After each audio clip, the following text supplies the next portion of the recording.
ইন্নাল হামদালিল্লাহ আলহামদুলিল্লাহি রাব্বিল আলামিন ওয়াসসালাতু ওয়াসসালামু আলা রাসূলিল কারীম। সম্মানিত ভাইরা, আল্লাহ রাব্বুল আলামিন আমাদেরকে যেভাবে বোঝাতে চেয়েছেন আমাদেরকে সেভাবেই বুঝতে হবে। আল্লাহ রাব্বুল আলামিন কোরআনুল কারীমে পুরা কোরআনের বহু জায়গায় তার বিভিন্ন আদেশ নির্দেশাবলী তিনি উপস্থাপন করেছেন। তিনি যেভাবে কথাগুলো আমাদের বোঝাতে চেয়েছেন আমাদেরকে সেভাবেই বুঝতে হবে এবং বাস্তব জীবনে তার প্রয়োগ ঘটাতে হবে। আল্লাহ রাব্বুল আলামিন তাকে কীভাবে ডাকতে হবে, কীভাবে তার প্রশংসা করতে হবে, আল্লাহ রাব্বুল আলামিন সুন্দরভাবে বিভিন্নভাবে উপস্থাপন করেছেন। আল্লাহ রাব্বুল আলামিন তার রাসূলকে বলতেছেন, ফাসবির আলা মা ইয়াকুলুনা ওয়াসাব্বিহ বিহামদি রাব্বিকা ক্বাবলা তুলুইশ শামসি ওয়া ক্বাবলাল গুরুব। কাফেররা রাসূলকে নির্যাতন নিপীড়ন করত, অত্যাচারের স্টিম রোলার চালাইতো। আল্লাহ বলতেছেন, ফাসবির, আপনি সবর করুন, ধৈর্য ধারণ করুন, আলা মা ইয়াকুলুনা, অর্থাৎ তারা যা বলে তাতে নবী আপনি সবর করুন, ধৈর্য ধারণ করুন। ওয়াসাব্বিহ বিহামদি রাব্বিকা, আর আপনার প্রতিপালকের প্রশংসা সহ পবিত্রতা ঘোষণা করুন। ক্বাবলা তুলুইশ শামসি ওয়া ক্বাবলাল গুরুব, সূর্য উদয়ের পূর্বে ও সূর্য অস্তের পূর্বে। এখানে আল্লাহ রাব্বুল আলামিন সূর্য উদয়ের পূর্বে অর্থাৎ ফজরের নামাজ সলাত, আর সূর্য অস্তের পূর্বে অর্থাৎ এখানে সলাতুল আসরের কথাই এখানে বলা হয়েছে।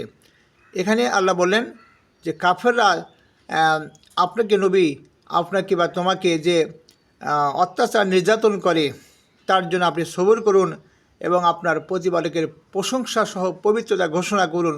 কখন? ক্বাবলা তুলুইশ শামসি ওয়া ক্বাবলাল গুরুব, সূর্য উদয়ের পূর্বে ও সূর্য অস্তের পূর্বে। এখানে ওয়াসাব্বিহ বিহামদি, এখানে এই প্রশংসা সহ পবিত্রতা দ্বারা আল্লাহ সলাৎকেই বুঝানো হয়েছে, সলাৎকেই বুঝিয়েছেন।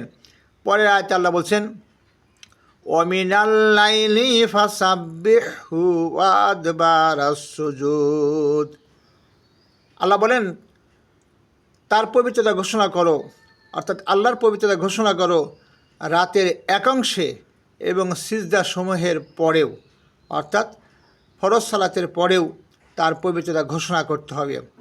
এখানে সূরা কফ 50 নম্বর সূরার 40, 39 এবং 40 নম্বর আয়াতে যে কথাগুলো আল্লাহ বললেন, সালাতুল ফজর, সালাতুল আসরের কথা বললেন এবং তার পবিত্রতা ঘোষণা করতে হবে। কিন্তু এখানে একটি যে বিষয়টা আমি যেটা বলতে চাই, আল্লাহ বলেন ওয়ামিনাল লাইলি, রাতের এক অংশে, ফাসাব্বিহু, যে পবিত্রতা ঘোষণা করেন, ওয়াতবারাস সুজুদ, এবং সিজদা সমূহের পরে অর্থাৎ সালাতের পরেও তার পবিত্রতা ঘোষণা করুন। এই সালাতুল অর্থাৎ ফরজের পরেই যে আল্লাহর পবিত্রতা ঘোষণা করতে হবে, আমরা কিন্তু সেক্ষেত্রে তা করি না।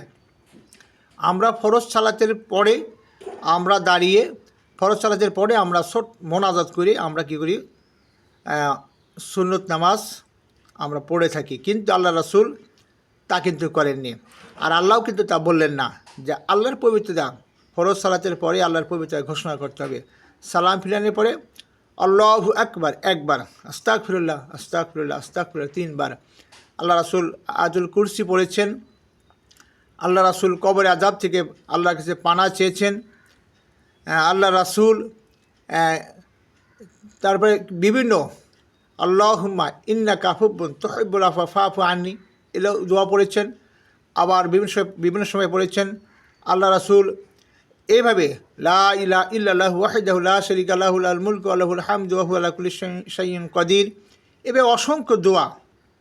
আর আল্লাহ রাসূল সালাতুল ফরজের পরে অর্থাৎ ফরজ সালাতের পরে এই সমস্ত দোয়াগুলো, গুরুত্বপূর্ণ দোয়াগুলো তিনি কী করেছেন,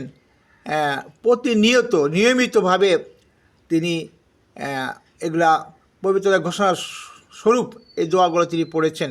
কিন্তু আমরা মোটেও তা করি না। আমরা ফরজ সালাতের পরে যে আমরা ঝটপট আমরা কি করি, ছোট্ট একটা মোনাজাত করি, আমরা সুন্নতের জন্য দাঁড়িয়ে যাই।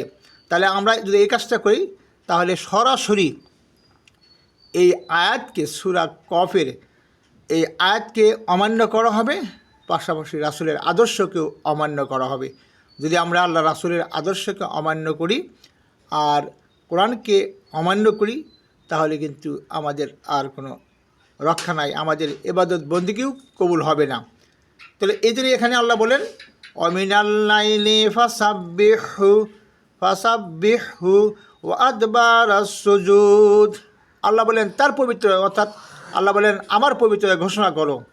এখানে তার বলতে আল্লাহ নিজের বলেছেন যে তার পবিত্রতা ঘোষণা করো রাতের একাংশে এবং সিজদাসমূহের পরেও, অর্থাৎ সিজদাসমূহের পরেও বলতে এখানে ফরজ সালাতের পরেই বোঝানো হয়েছে।